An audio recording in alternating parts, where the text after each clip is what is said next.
You know, there's a lot of negative content being put out in relation to my team today. Warranted, 100% based on how they handled All-Star Weekend, especially in comparison to how they've handled All-Star Weekend in very recent past games. But I thank you in advance for engaging with this particular piece of negative content. So, there's been many issues with the way that my team has been ran this year. There's no way around that. Like, it's been a very divisive game mode this year, and there's been many issues. And I'll be honest, not very many positives, right? But I would say one of the biggest ones is what we're going to talk about in this video specifically: the lack of connection to the NBA season. I may be wrong about this. I could totally be wrong about this, but I feel like if you have exclusive rights to like one of the most popular sports on this earth, I would say, I mean, maybe top 5, right? Like, I feel like obviously football, real football, not American football, is definitely number 1. I'd be willing to wager that cricket's pretty high too, not from a video game standpoint, but just from like a sports standpoint. Love cricket, dog. I don't understand cricket at all, but people love cricket, right? I feel like basketball and baseball are close, but I feel like basketball's still a little higher. Anyways, I feel like it's like top 5, realistically. Maybe I'm wrong about that. Go ahead and argue into the ether in the comment section if you want. If you want to argue what the top 5 sports in the world are, like from a viewership standpoint, go right ahead. But when you have exclusivity on one of, let's just say, one of the biggest sports in the world, and you have a league as popular as the NBA, and you don't connect to it at all for any reason, that is a baffling business decision, right? The biggest issue this year is the lack of cohesion between the NBA and what happens in the NBA, not just from a historical standpoint, but what happens actually right now in the NBA and what is being put out in my team. It's, like I said, baffling that they don't connect it to the NBA in any way, shape, or form, because there's, I would say, a very large portion of NBA fandom that does not play this game mode. So why you wouldn't want to try to lure those people over to play this game mode the way that like Madden and MLB do, and even FIFA, is absolutely beyond me. So the content that we received today is lackluster, to say the least, right? We got the lock-in for the NBA All-Star Saturday. By the way, they said there was a mystery player. So it looked like they had an idea of what they wanted to do here and then scrapped it completely, right? Because there was a mystery player. If you guys remember, it said mystery player. So initially, I think what they wanted to do was they wanted to give, you know, the winners of the kind of secondary All-Star events, dunk contest, three-point contest, skills challenge, Rising Stars game, etc., like cards in this set, like new cards like they did last year. And then the lock-in was the All-Star MVP. But I think when Jason Tatum won it, they had a Tatum planned already, and probably a very near future pack drop. So they were just like, scrap that. Nope, we're not doing it. No Tatum. You get no Tatum. Also, Damian Lillard didn't get a card, which we'll touch on in a second. But this is something they've done every single year. Every single year, every single winner of the All-Star events has been given a new card immediately after the All-Star event, right? That next work day, they get a new card. We've seen this as recently as last year, and it's gone back pretty much since the inception of the mode to a certain extent. I don't remember if they did this stuff back in 2K14 or 2K15. I know for a fact they did this stuff in years past, though. This is part of the larger problem with my team. It comes back to moments cards. I know that people have kind of been making videos and talking about the lack of moments cards all year, and I feel like the root issue here isn't necessarily the lack of content, it's the lack of connection to the actual NBA. If something happens in the NBA that is noteworthy, it should be reflected in the actual game mode. Now, this hasn't really been a glaring issue this year up until the last month. Like, that's kind of when I would say it's been really bad. The reason I say that is because we've had 2 pretty important historical events happen in the last month. One being LeBron James breaking the scoring record The all-time scoring record, a record that it's entirely possible is never broken. Look, realistically, it'll probably be broken one day by some kid we've never heard of at this current moment, but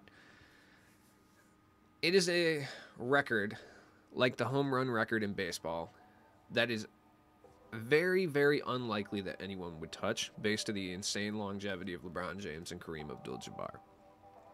So you have what is quite potentially a once-in-a-lifetime historical event, and you don't put it into the game. Like, that is crazy. Like, yeah, we had the LeBron James challenges for 10 Hoff badges, but they only lasted for like 5 days, right? What?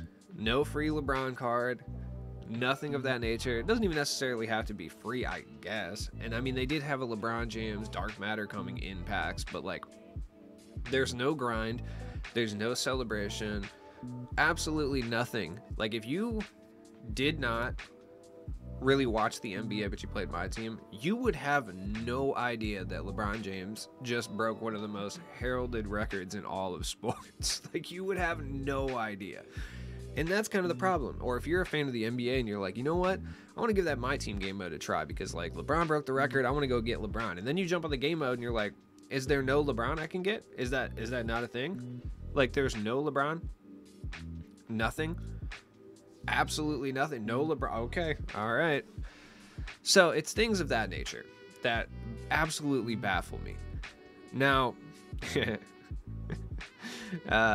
they also honored a certain Utah Jazz power forward at All-Star Weekend, and I'm not saying that they needed to do a whole grind over him because he's, you know, it's him. But when they do honor kind of individual players like that in some capacity, typically in every other game they'll have some sort of grind accompanying that as well.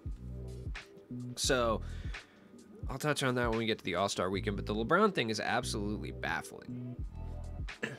And you may be wondering, why would they not put, let's not even say like a free LeBron, right? It should be a free LeBron regardless, but let's not even say a free Dark Matter LeBron, okay? Whatever. They want to keep their packs in check. Why not put out an Evo? Like when Russell Westbrook broke the triple doubles record, we got a Westbrook that Evo'd like 6 times, right? Why would you not do that? When Kobe passed away in honor to Kobe, we had a free Kobe that got an Evo that turned into like a very good card and a GOAT Kobe for free. Granted, a huge grind, but still. Why would you not do that? Why would you not just give us an Evo LeBron that at the end of the Evo, he ended up being like pretty solid. Like at the end of the Evo, he ended up being a slightly better version with like increased SIGs of this LeBron. Like, why would you not do that? That's going to bring people to the game mode. That's going to make people happy. People are going to shut up and not make negative videos on you. Like, I just don't understand. The real issue I think that there is with 2K, at the end of the day, and I've talked about this in streams and such. So here's my hypothesis. Here's my theory, right? A, none of them play their own game. I'm standing firm on the fact that I don't think any of them actually play this game. B, I don't think many of them actually watch the NBA in any way, shape, or form. And C, I think the pack boom of 2020, during that time, it inflated the worth of a decent amount of employees. Not to say that they're like worthless employees, that's rude, but like I think it inflated the worth of certain employees because like it was a can't miss opportunity because people had expendable income and they were locked inside their houses. So it's no surprise that microtransactions went up exponentially. And I think that those people kind of got put into positions of prominence when they maybe didn't necessarily deserve to be there. So I think that's a hypothesis. I have nothing to back that up. That's just kind of how I feel coming from a corporate background where I've seen that happen many, many times. And it typically ends in this fashion where it's just confusing business move after confusing business move in a row. So what I don't understand, and the reason I think this, by the way, is there is a certain aspect of the My Team game mode that's fueled by greed. For sure. I mean, we see that every time packs come out. Like, we see that constantly.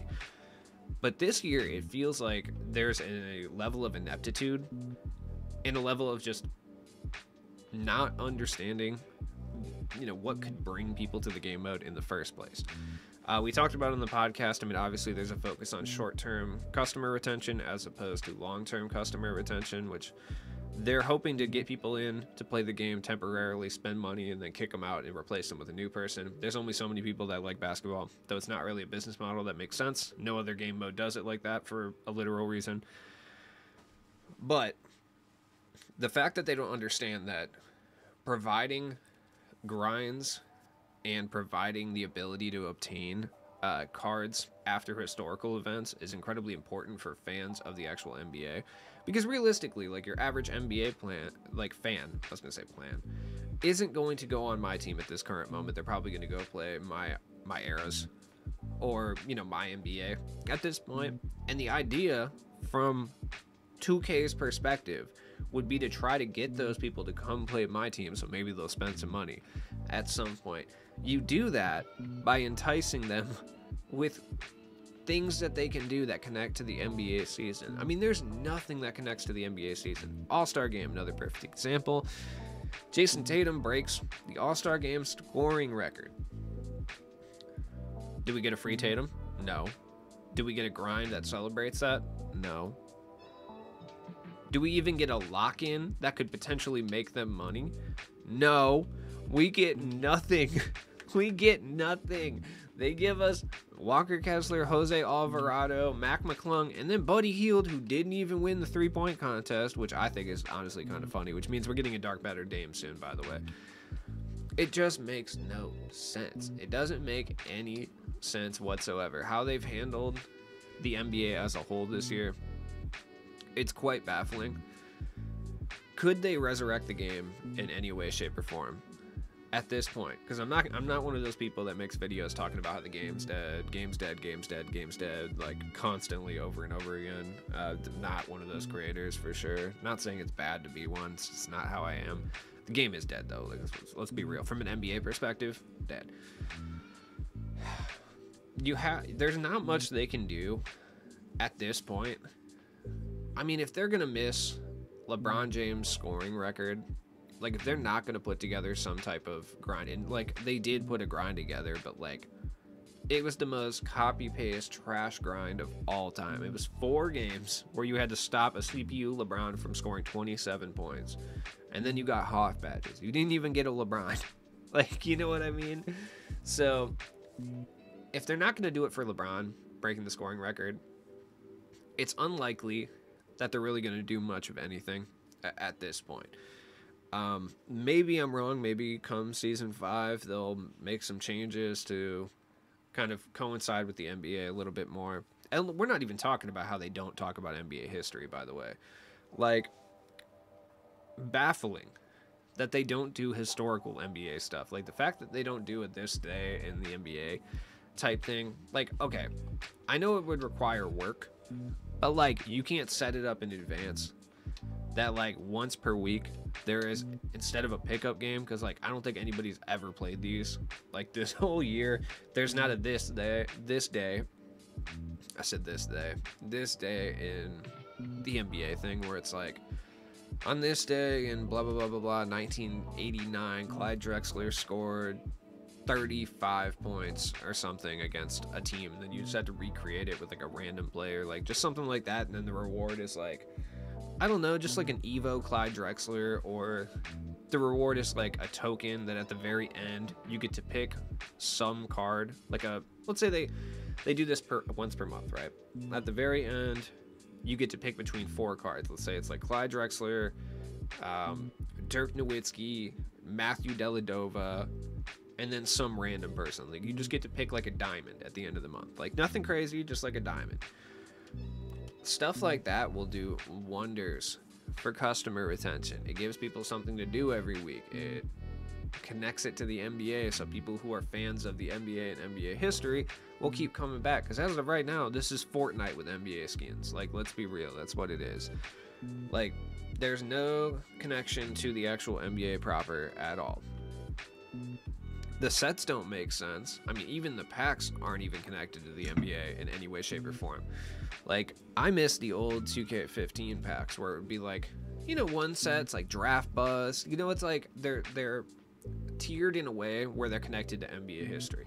These are not. I mean, dude, if you want any alternate reality, is the perfect example of this mode having absolutely no connection to the NBA whatsoever. You can like this set, by the way. I'm not hating, especially if you're a Knicks fan. It's probably fun to LARP, you know, with Magic Johnson in a Knicks jersey. I feel that. But, like, let's be real. This should give us a pretty good indication of where we're at.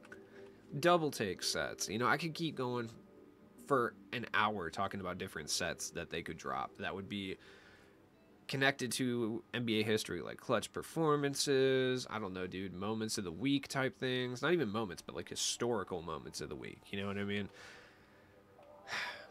It's just frustrating.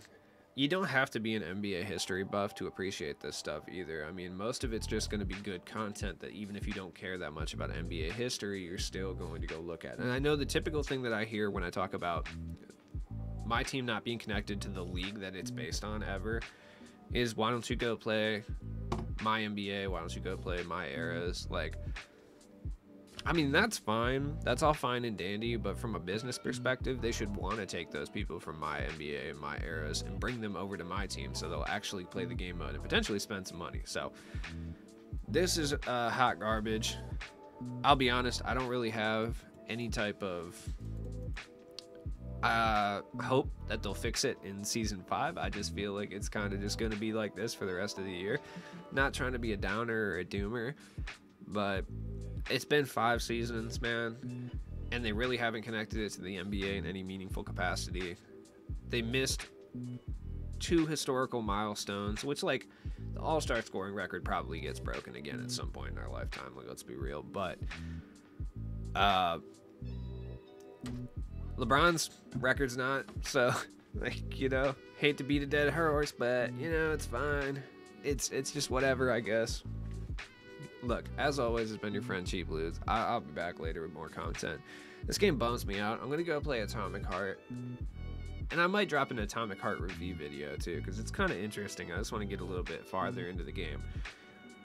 The best way I can describe Atomic Heart, if you're curious about it, the intro is Bioshock Infinite, and then it turns into Bioshock 1 real fast. And the combat is less like Bioshock, and it's more like Prey 2017. But my thoughts will be in a different video.